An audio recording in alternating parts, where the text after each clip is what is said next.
할렐루야. 추석 명절 시작하는 이날 예배 자리에 서신 여러분들을 환영하고 축복합니다. 많은 분들이 아마 고향을 이미 떠나신 것 같아요. 빈자리가 좀 있긴 하지만 그래도 새로운 분들, 우리 못 봤던 분들이 아마 가족을 방문하면서 이렇게 오신 것 같아요. 한 분 한 분 눈에 띄는데 얼마나 반갑고 감사한지 모르겠습니다. 오늘 예배 끝나고 바로 또 이제 고향으로 출발하실 텐데 비까지 오더라고요. 여러분들 하나님의 은혜에 감사드리면서 이동 중에 안전 운전하셨으면 좋겠습니다. 속력 너무 내지 마시고요, 찬양 들어가면서 하나님을 또 예배하면서 누가 이렇게 앞지르고 그러면 그래 너 먼저 가라, 빨리 가라, 고향으로 가라, 그렇게 얘기하시고 또 축복하시면서 특별히 온 집안 식구가 함께 감사함으로 예배 드릴 수 있는 시간이 되었으면 좋겠습니다. 무엇보다 우리 친척 중에, 가족 중에 아주 예수님을 모르는 분들이 계시면 우리 귀한 예수님 복음을 증거하는 기회로 삼으셨으면 좋겠습니다. 그런 의미에서 우리 앞뒤좌우 형제자매들과 한번 이렇게 인사했으면 좋겠습니다. 풍성한 추석 명절 보내세요. 한번 인사하겠습니다.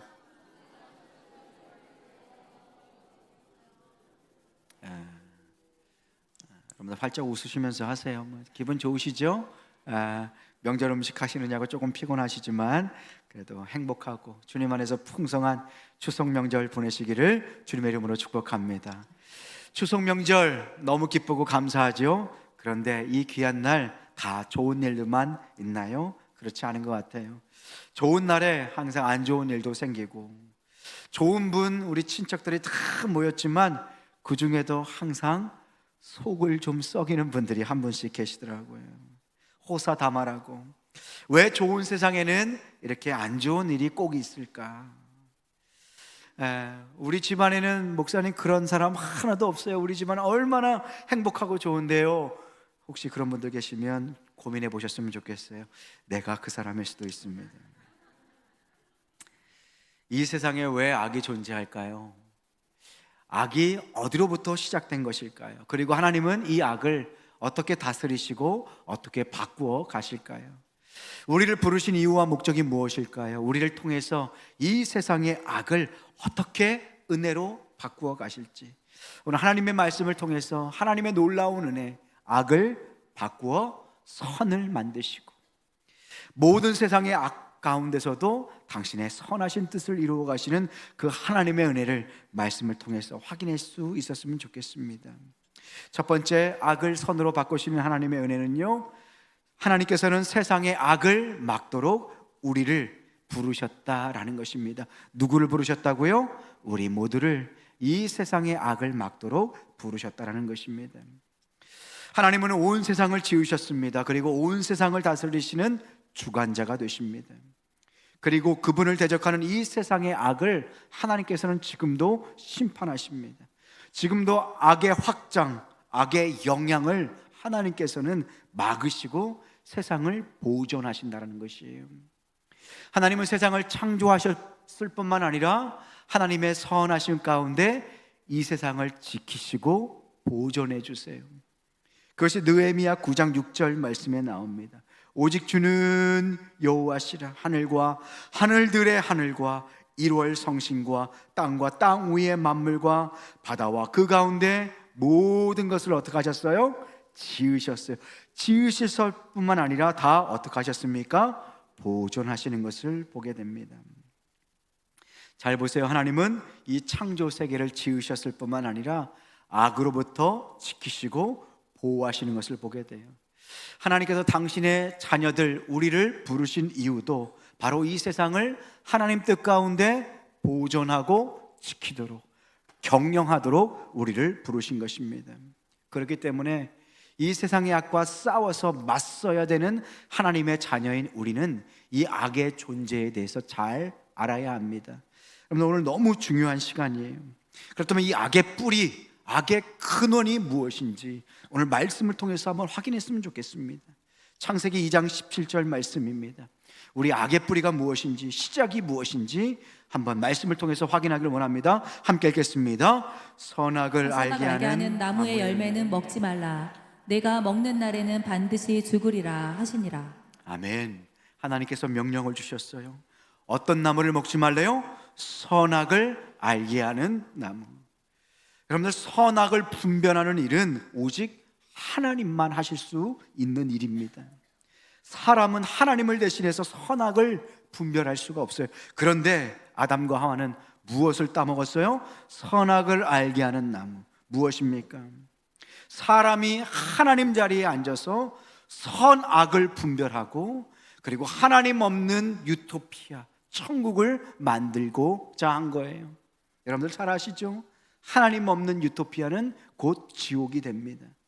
사람이 선악을 분별하기 시작하면 그때부터 지옥이 시작되는 거예요. 거기에는 하나님이 아니라 인간이, 죄 많은 인간이, 흠 많은 인간이 세상의 주인 노릇하게 되었기 때문입니다.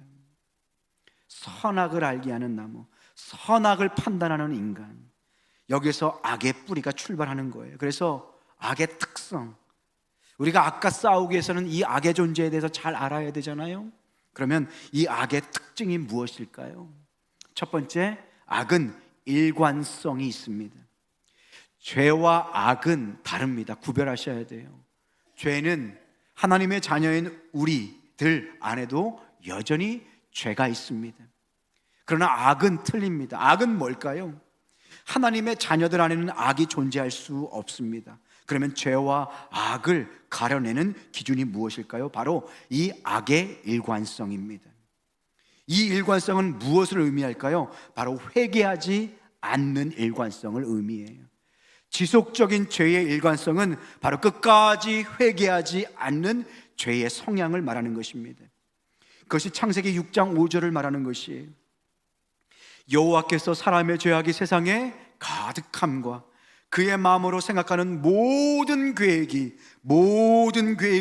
항상 어떻대요? 악할 뿐이다.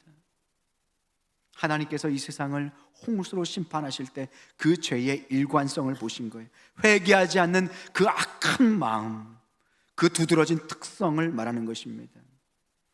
이렇게 죄의 일관성을, 우리의 죄를 어떻게든 인식하지 못하게 만듭니다. 그것이 죄의 참혹한 일관성입니다. 그래서 여기에서 죄의 특징 두 번째로 이어집니다. 이 죄의 일관성은 어디로 갑니까? 죄를 인정하지 않는 교만한 마음으로 이어집니다. 그것이 죄의 악한 일관성이에요. 여러분들, 우리 안에 있는 죄가 있습니다. 그런데 이 죄를 볼 때마다 하나님 앞에 회개합니다. 그런데 악은요, 이 죄를 회개할 수가 없어요. 인정하지 않는 교만한 일관된 악한 마음이 있기 때문입니다. 모든 죄들은 바로잡을 수 있어요. 변화될 수 있어요. 그런데 자신이 죄가 없다고 하는 이 악만큼은 다른 방도가 없는 거예요.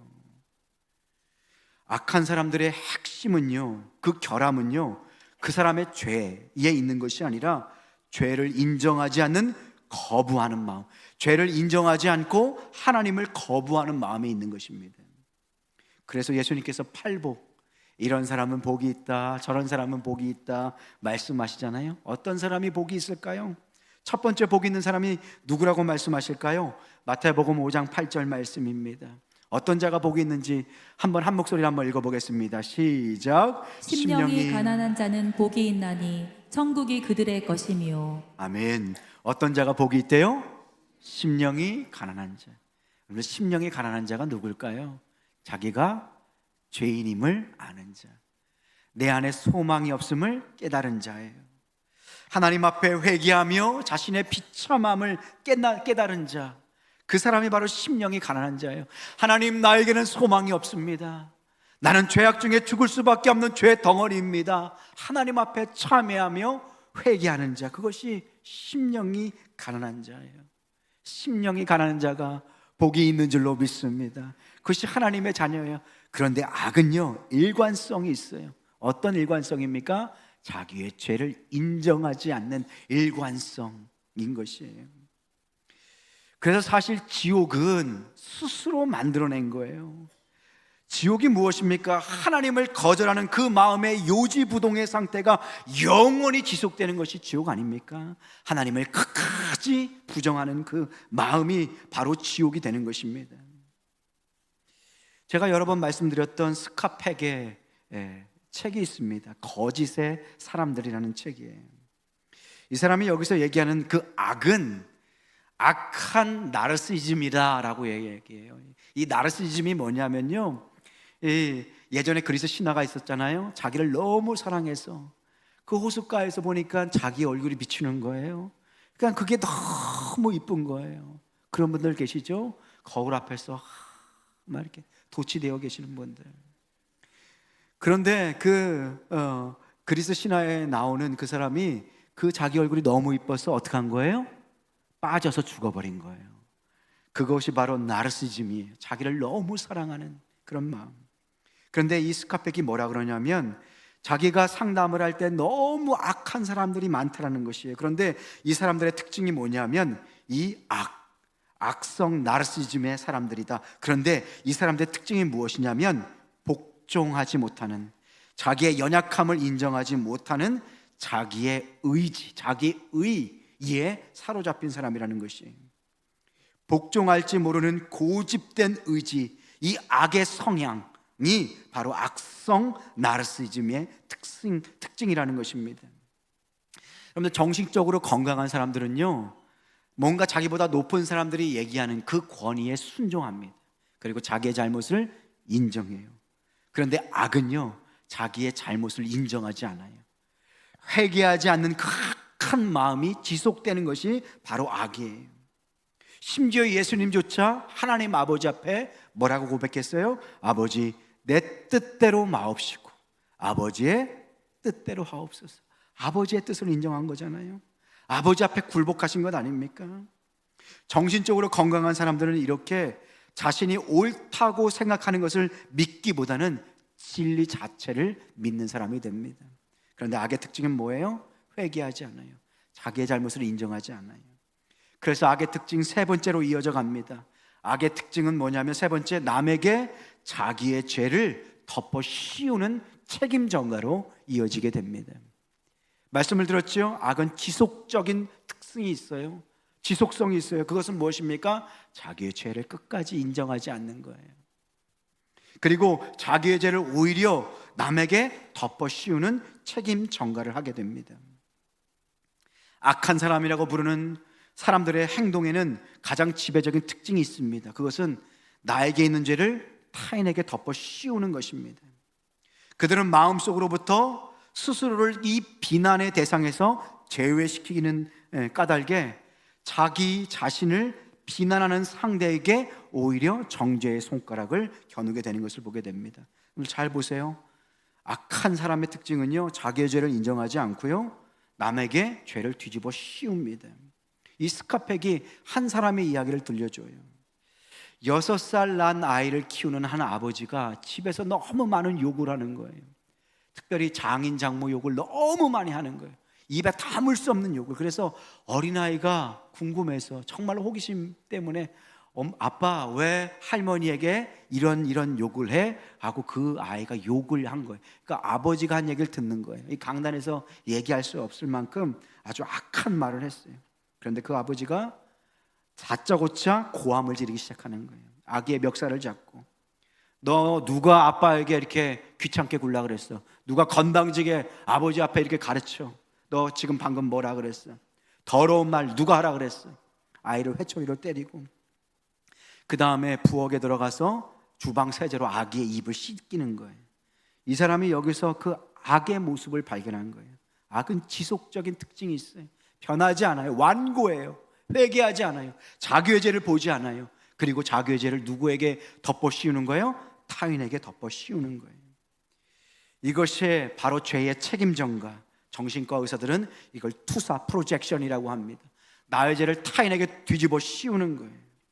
악한 사람들은 밑바닥부터 자기에게는 잘못이 없다라고 생각하는 까닭에 혹시 무슨 갈등이 생기면 갈등을 일관되게 예외 없이 세상 탓, 주변 사람의 탓으로 돌리는 것을 보게 됩니다. 여러분들, 오늘날 이런 모습을 우리가 보지 않아요? 우리 세상에도 누군가를 적폐의 세력으로 몰아서 아예 악으로 표적을 삼습니다. 재벌도 악으로 만들어서 타파해야 한다고 만듭니다. 어떤 정치인은 60대가 되면 뇌가 썩는다, 어른들을 미워하고 정죄하게 만들어요. 20대 청년을 고립시켜야, 고사시켜야 한다라고 얘기합니다. 그리고 나와 다른 표를 찍는 사람들을 한 곳에 모여서 다 죽이면 이 나라의 민주주의가 이루어진다라고 하는 거예요. 뭐예요? 악의 모습을 보게 되는 거예요. 자기의 잘못을 인정하지 않는 그 죄의 악의 일관성, 그리고 자기 안에 있는 악을 누군가에게 투사시켜서 세상 모든 사람들을 정죄하고 비판하고 적폐로 여기고 죽여야 한다는 것이에요. 분열의 언어, 증오의 언어, 갈등의 언어, 책임 전가의 언어가 그들에게는 동물처럼 흐르는 것을 보게 됩니다. 여기서 예로 든 아버지의 모습을 한번 보세요. 무례함과 더러움이 자기 안에 있음에도 불구하고 그 사랑하는 자기 자녀에게 투사시켰어. 그 아이에게 있는 죄로 뒤집어 씌우는 것을 보게 됩니다. 근데 놀라운 사실은 이렇게 악한 자들이 오히려 파괴적으로 일할 때가 있는 것을 보게 돼요. 왜 그럴까요? 이 악한 사람들이 정의의 이름으로 세상에 있는 악을 퇴치하려 들기 때문에 세상이 병들고 아파하게 되는 것이에요. 그들의 문제는 세상의 악의 소재지, 그 악의 출처가 어디 있는지 깨닫지 못하고 자기 안에 있음에도 불구하고 늘 외부로, 그리고 외부의 악과 싸운다고 착각하는 거예요. 마태복음 7장 4절은 우리에게 예수님께서 강하게 경고하십니다. 우리를 향한 경고의 말씀을 한번 읽었으면 좋겠어요. 함께 읽겠습니다. 시작. 보라, 내 눈 속에 들보가 있는데 어찌하여 형제에게 말하기를 나로 내 눈 속에 있는 티를 빼게 하라 하겠느냐. 뭐예요? 사람의 눈에 들보가 있는데 그 들보를 보지 못하고 내 안에 있는 것으로 알지 못하고 다른 사람에게 투사시키는 거예요. 그래서 다른 사람의 눈에 있는 티끌을 빼려고 하니까 다른 사람에 있는 그 눈을 다 집어 뽑는 거예요. 근데 정작 들보는 누구 눈에 있는 거예요? 내 눈에 있는 것이에요. 요즘 시대를 정의 중독의 시대라고 합니다. 말만 하면 정의를 외쳐요. 선악을 판단하는 자리에 앉은 사람이 얼마나 많은지 몰라요. 하나님 자리에 올라가서 정의의 사도가 됩니다. 세상을 판단하고 정죄합니다. 정의 중독에 빠져서 공공의 적을 만들고 분노와 적개심을 만들어서 그것을 나를 위한 충성심으로 만드는 더러운 악한 행위들이 세상에 얼마나 많은지 몰라요. 악의 뿌리가 무엇입니까? 아담과 하와의 죄, 선악을 판단하는 죄. 오늘날 이 모습을 우리가 얼마나 많이 보는 줄 모릅니다. 그럼에도 불구하고 하나님께서는 이 세상을 다스리시고 이 세상을 회복시키는 줄로 믿습니다. 그렇기 때문에 우리를 하나님의 자녀로 부르신 거예요.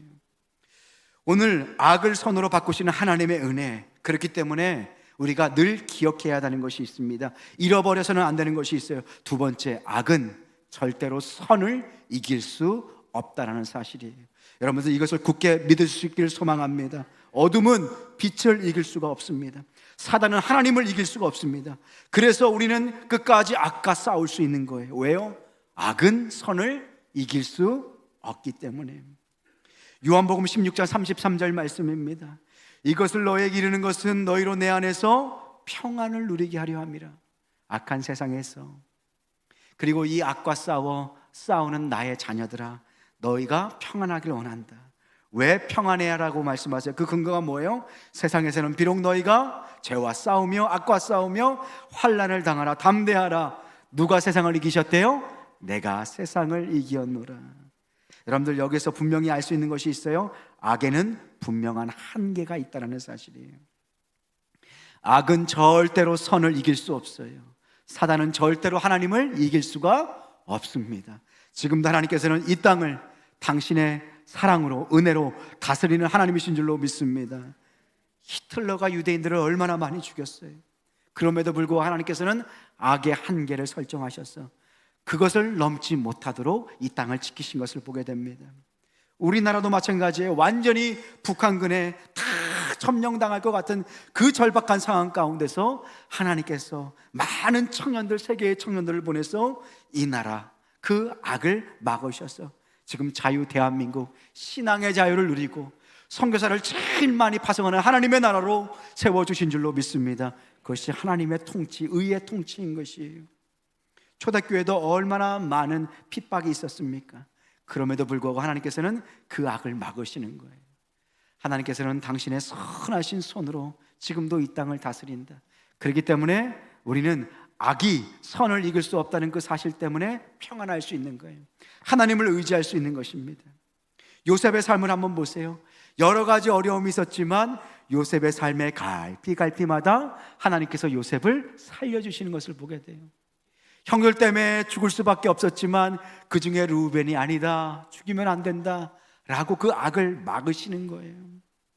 그리고 결국 죽을 수밖에 없었지만 유다의 입술을 통해서 동생을 죽이지 말자, 그냥 팔자라고 해서 악을 막으시는 하나님께서 요셉의 삶을 인도해 주시는 것을 보게 됩니다. 여러분들, 우리의 삶도 마찬가지입니다. 하나님께서 때로는 우리가 악에 휩쓸려서 죽을 것 같은 어려움과 환난 속에 있더라도 하나님의 능하신 손은 그 풍랑 가운데서도 우리를 지키시고 보호하여 주시는 줄로 믿습니다. 우리가 오늘 불렀던 찬양처럼 큰 풍랑이 일더라도 우리 하나님께서 그 풍랑 가운데 우리를 지켜주시는 것이에요. 마치 바다 가운데 갈 때 파도가 쳐서 그 바닷물이 마치 땅을 다 덮을 것 같아 보이지만 바다의 한계를 정하신 하나님께서 악의 한계를 정하시고 악을 붙잡고 계시는 것입니다. 그래서 우리는 고린도전서 10장 13절 말씀이에요. 사람이 감당할 시험 밖에는 너희가 당한 것이 없나니 하나님은 미쁘사 신실하사 너희가 감당하지 못할 시험 당함을 허락지 아니하시고 시험 당할 쯤에 또한 피할 길을 내사 너희로 능히 감당케 하시는 하나님이신 줄로 믿습니다. 여러분들, 그래서 이 세상의 악과 이 어두운 세상 가운데 살아갈 때에 여러분들 꼭 기억하셔야 합니다. 어둠은 빛을 이길 수가 없다. 사단은 하나님을 이길 수가 없다라는 사실입니다. 여러분들, 그 하나님의 승리가 우리 가운데 주어진 줄로 믿습니다. 악은 선을 이기지 못해요. 그렇기 때문에 우리가 악과 싸울 때 악의 도구가 아니라 선하신 하나님의 방식대로 싸울 수가 있는 거예요. 대제사장 되시고 우리의 대장 되신 예수님께서 끝까지 우리 세상 가운데, 악한 세상 가운데 우리를 지키시고 이 나라와 민족을 지켜주실 줄로 믿습니다. 그래서 우리 찬양하잖아요. 저마 귀는 우리를 삼키려고 입 벌리고 달려와도 주 예수는 우리의 대장 되니 끝내 싸워서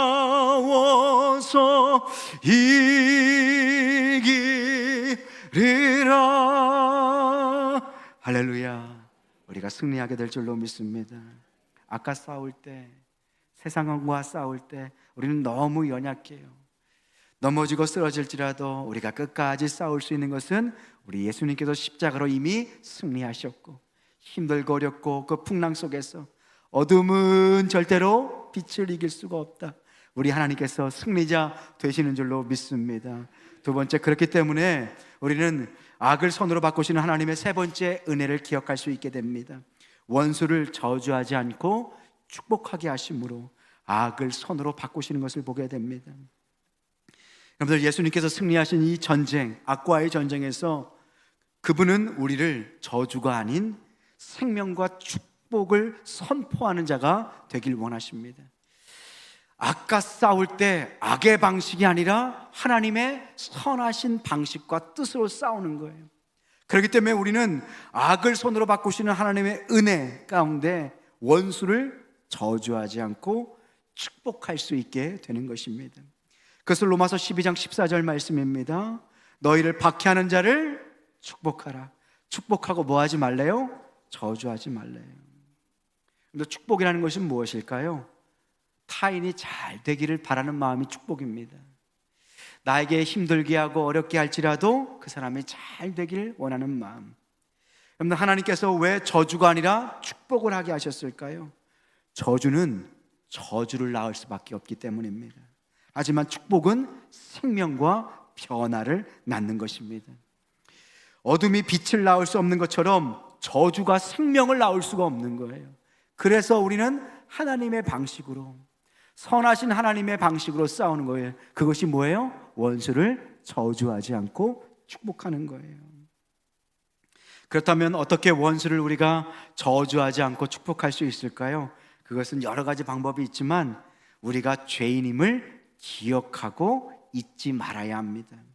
내가 바로 하나님 앞에 용서받은 죄인임을 늘 잊지 않을 때 누구도 정죄하지 않고 축복할 수 있는 것이에요. 로마서 12장 16절 말씀입니다. 서로 마음을 같이하여 높은 데 마음을 두지 말고 도리어 낮은 데 처하며 스스로 어떻게 하지 말래요? 지혜 있는 채 하지 말라. 사랑하는 성도 여러분, 하나님께서 이 땅에 있는 악을 막으시고 이 악 가운데서도 당신의 선을 이루시기 위해서 우리를 당신의 자녀로, 빛의 자녀로 부르셨어요.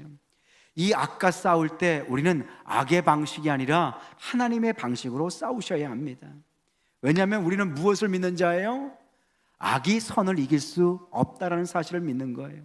그렇기 때문에 하나님의 선, 십자가의 방식을 끝까지 믿고 고수하는 자입니다. 왜요? 선이 결국 이 땅의 악을 이기기 때문에, 십자가가 이 땅의 죄와 사망의 권세를 깨뜨리셨기 때문에, 그렇기 때문에 우리로 축복하는 자로 하나님께서 세우신 거예요. 우리는 저주하는 자가 아니라 축복하는 자임을 기억할 수 있길 소망합니다. 저주는 하나님의 언어가 아니에요. 저주는 사탄의 방식입니다. 하나님은 우리에게 먼저 축복을 주셨고 축복을 선언하셨고 그 복을 받아서 하나님의 복을 전하는 존재로 우리를 세워주셨습니다. 그것이 베드로전서 3장 9절 말씀입니다. 우리 함께 한 목소리로 한번 읽어볼까요? 시작. 악을 악으로 욕을 욕으로 갚지 말고 도리어 복을 빌라. 이를 위하여 너희가 부르심을 받았으니 이는 복을 이어받게 하려 하심이라. 아멘. 악을 악으로 욕을 욕으로 갚지 말라. 그것은 악의 방법이다. 죄의 방식이다. 도리어 무엇을 빌래요? 복을 빌라. 이를 위하여, 하나님의 일을 위하여 너희가 부르심을 받았다 말씀하십니다. 사랑하는 성도 여러분, 우리는 심판자가 아닙니다. 오직 선악은 하나님만이 판단하십니다. 심판의 자리에 내가 아니라 하나님을 올려 세우십시오. 그리고 원수를 축복하라 우리에게 명령하셨습니다.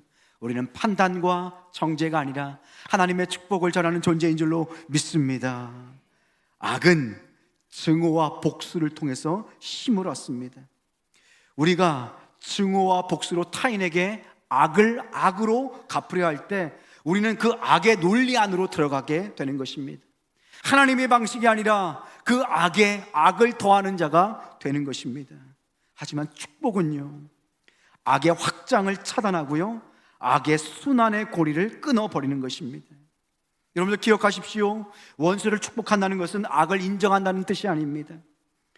그것은 무슨 뜻이냐? 아무리 악한 죄인일지라도 예수님 안에서 용서와 구원을 받을 수 있다는 선하신 하나님을 믿는 그 신뢰의 고백이 바로 축복이라는 사실입니다. 가는 곳마다 예수님의 복음을 전하고 축복할 수 있는 여러분 되시길 소망합니다.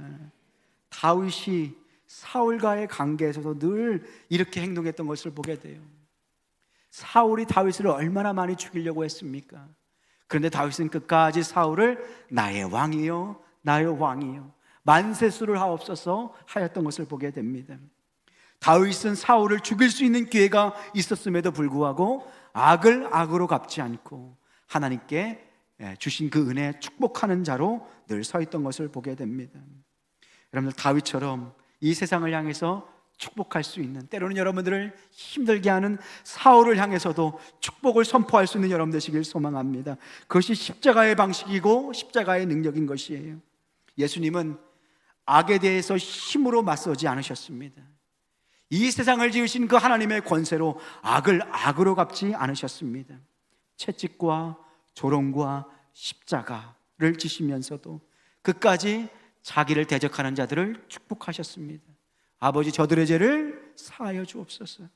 저들이 하는 일을 알지 못함이니이다. 여러분들 무엇입니까? 이것이 바로 기독교 사랑의 핵심입니다. 약함을 통한 강함이며 죽음을 통한 생명인 것입니다.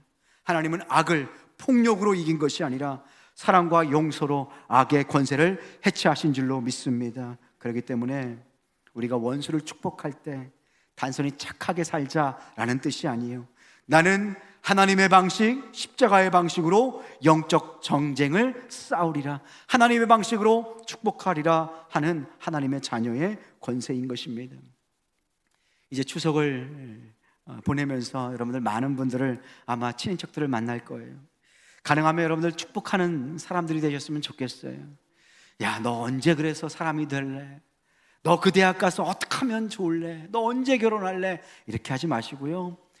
삼촌이 기도할게, 고모부가 기도할게, 야, 형이 기도할게, 너 뭐 어려움은 없니? 뭐 고통받는 일은 없니? 내가 기도할게, 내가 축복하며 기도할게. 그렇게 여러분들 축복하며 기도할 때 여러분들 안에서 악의 순환의 고리가 깨어지고 하나님의 축복의 물줄기가 흘러가게 될 줄로 믿습니다. 원수를 저주하지 않고 이렇게 축복할 때에 우리 안에 어떤 생명의 변화가 나타나요? 악이 변하여 선이 되는 것을 보게 됩니다. 그럴 때 우리 안에 어떤 역사가 일어납니까? 악을 선으로 바꾸시는 하나님의 은혜. 네 번째입니다. 원수가 친구로 변하는 것을 보게 됩니다. 로마서 12장 18절 말씀입니다. 우리 함께 한 목소리를 읽어볼까요? 시작. 할 수 있거든 너희로서는 모든 사람과 더불어 화목하라. 할 수 있거든 너희로 모든 사람과 어떻게 하래요? 화목하라. 잘 들어보세요. 악은요, 친구조차 원수로 만들지만요, 하나님의 선은 원수도 친구로 만드는 것입니다. 여러분들, 원수가 친구가 되는 것은 무슨 의미입니까? 바로 하나님의 방식으로 축복할 때에 하나님께서 원수를 당신의 친구 삼아주신 것을 보게 돼요. 그것이 바로 예수님의 방식이었습니다. 로마서 5장 8절 말씀이에요. 우리가 아직 죄인 되었을 때에 그리스도께서 우리를 위하여 죽으심으로 하나님께서 우리에 대한 자기의 사랑을 확증하셨느니라. 우리가 하나님의 원수 될 때에 예수님께서 당신의 몸값을 치르심으로, 십자가에서 죽으심으로 우리로 당신의 누구를 삼으셨어요?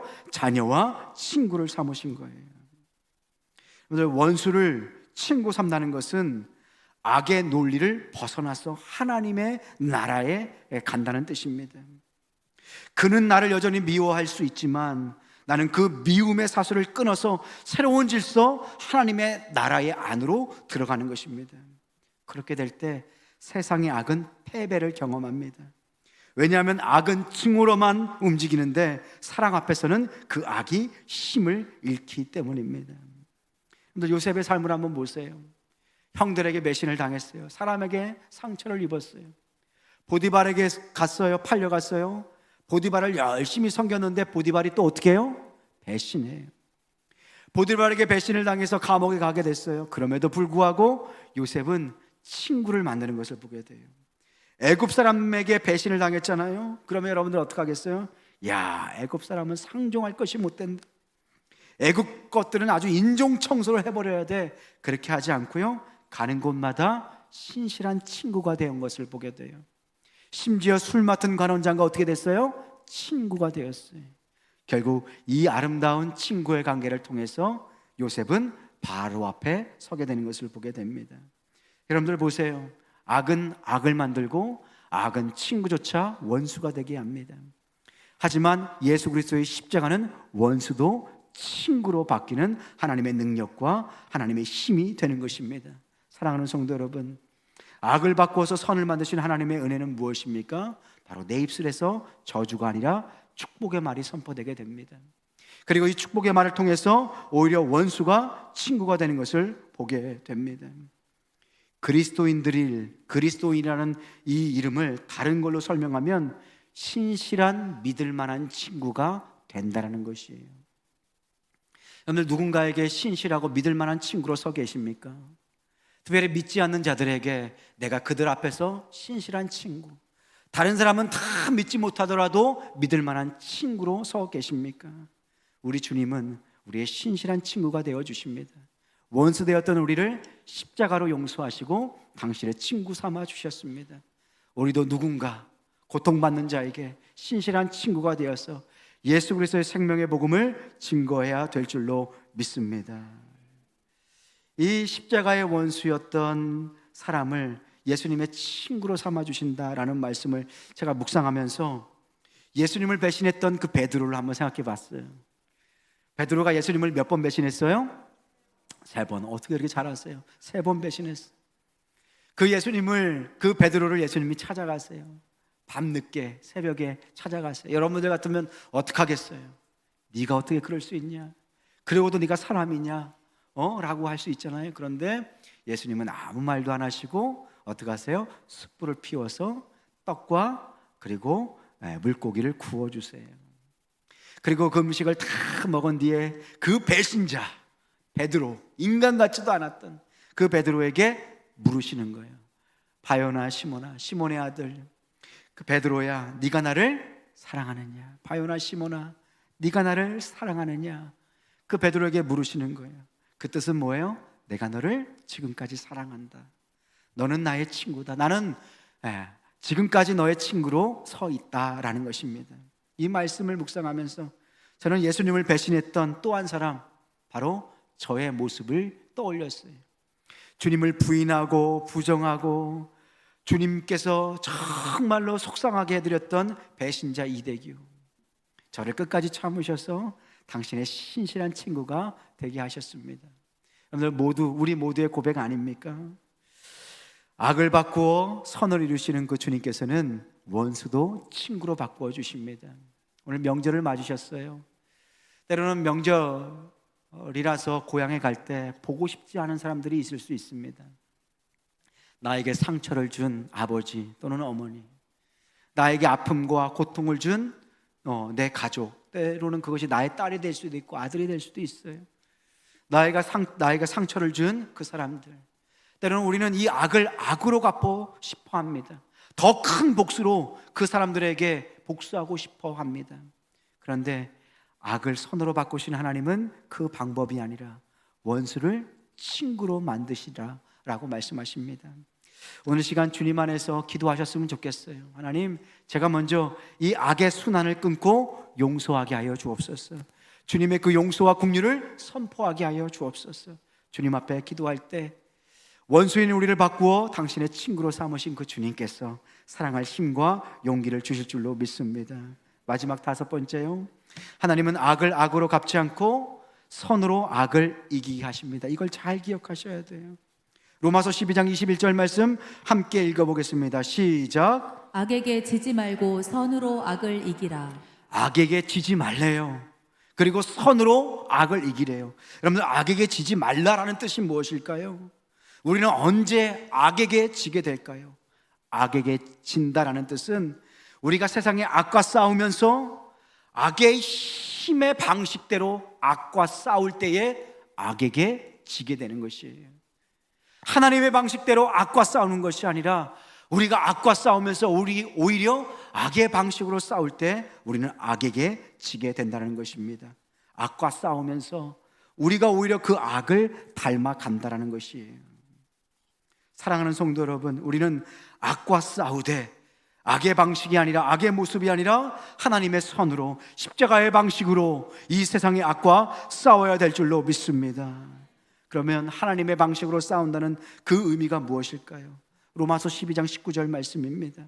우리 함께 한번 읽어보겠습니다. 시작. 내 사랑하는 자들아, 너희가 친히 원수를 갚지 말고 하나님의 진도하심에 맡기라. 기록되었으되 원수 갚는 것이 내게 있으니 내가 갚으리라고 주께서 말씀하시니라. 아멘. 원수 갚는 것이 누구에 있대요? 하나님께 있는 거예요. 선악을 판단하는 자리는 하나님만이 서실 수 있습니다. 악에게 지지 말고 선으로 악을 이기라는 것은 예수님이 받으신 시험이랑 똑같은 거예요. 이 돌들로 떡떡이가 되게 하라라는 것처럼 이 돌들로 내 원수를 보복하는 정의의 칼이 되게 하라라는 것과 똑같은 것입니다. 사랑하는 성도 여러분, 정말로 하나님의 방식으로 싸우셨으면 좋겠어요. 악에게 지지 않고 악을 악으로 갚지 않고 오히려 선으로 악을 이기는, 하나님의 방식으로 악을 이기는 여러분 되시길 소망합니다. 제가 말씀드렸죠?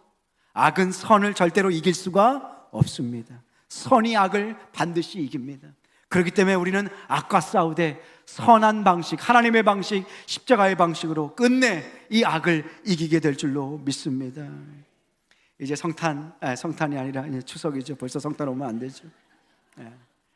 이 추석날 여러분들 이렇게 하나님의 방식으로 여러분들의 가정 가운데 있는 이 악의 삿을 저주의 사슬, 분노의 사슬, 이 상처의 사슬을 여러분들 십자가의 권세로 끊을 수 있었으면 좋겠습니다. 특별히 예배 드릴 때 마음의 상처와 아픔을 놓고 기도하십시오. 온 가족이 함께 모여서 우리 마음 가운데 있는 이 상처, 죄의 사슬, 저주의 사슬, 원망의 사슬을 끊고 원수로 친구 삼게 하시고, 그리고 저주가 아니라 축복의 말로 이제 하나님께서 주시는 그 은혜의 순환이 여러분들 가정 가운데 이루어질 수 있도록 축복의 도구로 쓰임받는 여러분 되시기를 주님의 이름으로 축복합니다. 오늘 시간 함께 기도했으면 좋겠는데요, 오늘 말씀을 붙잡고 기도했으면 좋겠습니다. 하나님, 온 가족이 모이는 이 추석입니다. 하나님, 우리가 주님의 도구로 쓰임받기를 원합니다. 저주와 원망과 미움의 사슬은 끊어지고 서로를 긍휼히 여기며 예수님의 사랑으로 품는 가정 되게 하여 주옵소서.